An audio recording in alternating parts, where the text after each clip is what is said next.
Praise lord. Good morning. Yesu స్వరం కార్యక్రమానికి ప్రేమతో స్వాగతం. పిల్లరా, దేవుడు దయచేసిన ఈ రోజును బట్టి దేవుని స్తుతిస్తూ ఉన్నాం. దేవుని వాక్యాన్ని చూసినట్లయితే ఏప్రిల్ రాసిన పత్రిక 10వ అధ్యాయం 35వ వచనం. ఏప్రిల్ రాసిన పత్రిక 10వ అధ్యాయం 35వ వచనం. ధైర్యము విడిచిపెట్టుకుడి, దానికి ప్రతిఫలం గొప్ప బహుమానము కలుగును. పిల్లలు గమనించాలి. ధైర్యాన్ని విడిచిపెట్టకుడి, దాని ప్రతిఫలం గొప్ప బహుమానం కలుగును.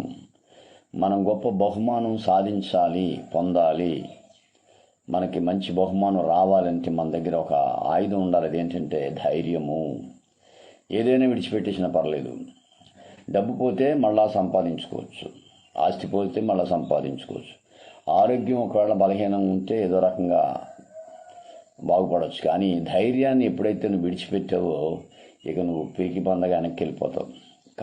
పిల్లలు గమనించాలి. ఉదయకాలం నీకున్న ధైర్యాన్ని విడిచిపెట్టవద్దు, ధైర్యమును విడిచిపెట్టదు. ఎబ్రి 10:35 పౌలు ఎబ్రిలికి రాస్తూ అంటాడు, ధైర్యాన్ని విడిచిపెట్టకూడదు, దానికి ప్రతిఫలం గొప్ప బహుమానము. పిల్లలు గమనించాలి. యుద్ధానికి వెళ్ళేవాడు ధైర్యాన్ని కోల్పోతే యుద్ధం చేయలేడు. పరుగు పందాలకు వెళ్ళేవాడు ధైర్యాన్ని కోల్పోతే పరిగెట్టలేడు. గమనించాలి. ఏదైనా కోల్పోయినా పర్లేదు, కానీ ధైర్యాన్ని కోల్పోకూడదు. గమనించాలి. ప్రభు చాలాసార్లు శిష్యులతో మాట్లాడాడు, మీరు ధైర్యంగా ఉండండి, నిబ్రహం కలిగి ఉండండి, బలం కలిగి ఉండండి అన్నాడు. కాబట్టి మన జీవితాల్లో ఈ ధైర్యాన్ని కోల్పోకూడదు. చాలామంది సమస్యలు ఎదురైనప్పుడు, కష్టాలు ఎదురైనప్పుడు, బాధలు ఎదురైనప్పుడు నిరాశపడిపోయి నా జీవితం ఇంతే, మా బ్రతికింతే, ఎందుకు ఇలాగ అయిపోయింది అని కంగారు పడిపోతూ ఉంటారు. జరుగుతాయి. మనకి ధైర్యాన్ని విడిచిపెట్టకూడదు. గమనించాలి. నువ్వు ధైర్యాన్ని విడిచిపెడితే నువ్వన్నీ పోయినట్టే లెక్క. జరిగేది నీ ఎదురుగా ఒక అద్భుత కార్యం ఉన్నప్పుడు నువ్వు ధైర్యంగా పోరాడాలి. గొల్లియాతుని చంపడానికి దావీదు బాలుడైనప్పుడు కూడా ధైర్యంగా ముందుకెళ్ళిపోయాడు. కారణం ఏంటంటే తెలుసు ఖచ్చితంగా దేవుడు తనతో ఉన్నాడని.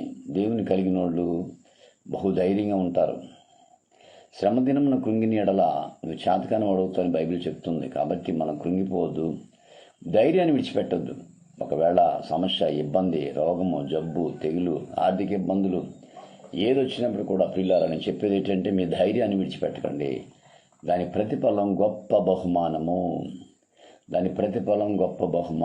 కాబట్టి ఉదయకాలం ఈ మాటలు వింటున్న ఆ ప్రియ దేవుని బిడ్డ, ధైర్యాన్ని విడిచిపెట్టద్దు, ముందుకు సాగిపో.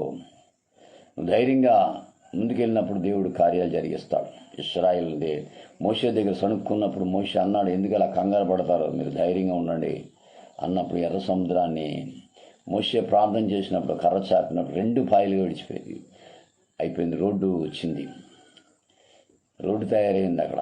పిల్లలు గమనించాలి. మన జీవితాల్లో సమస్య పెద్దదే, మనకి ఎదురుగానే ఉంది. చూస్తే చాలా పెద్ద సమస్య. ఎలాగా ఏంటి అని ఒకవేళ నిరాశపడుతున్నావు, కంగారు పడద్దు. అది ఎంత పెద్ద సమస్య అయినా నువ్వు ధైర్యాన్ని మాత్రం నువ్వు కలిగి ఉంటే మాకు దాన్ని జయించగలవు. ధైర్యాన్ని పోగొట్టుకోవద్దు. ఎబ్రి 10:35 చెప్తున్నాడు పౌలు కరెక్ట్గా. ధైర్యాన్ని విడిచిపెట్టకూడదు, దానికి కలుగు ప్రతిఫలం గొప్ప బహుమానం నువ్వు పొందుతావు. ఆ బహుమానం పొందాలంటే నీకు ఉండాల్సిన ధైర్యం. గమనించాలి పిల్లలు.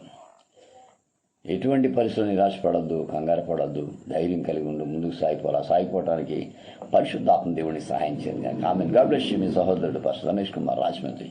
98498649 చేసేవారు. దేవుడు సమృద్ధిగా దీవించను గాక. ఆమెన్.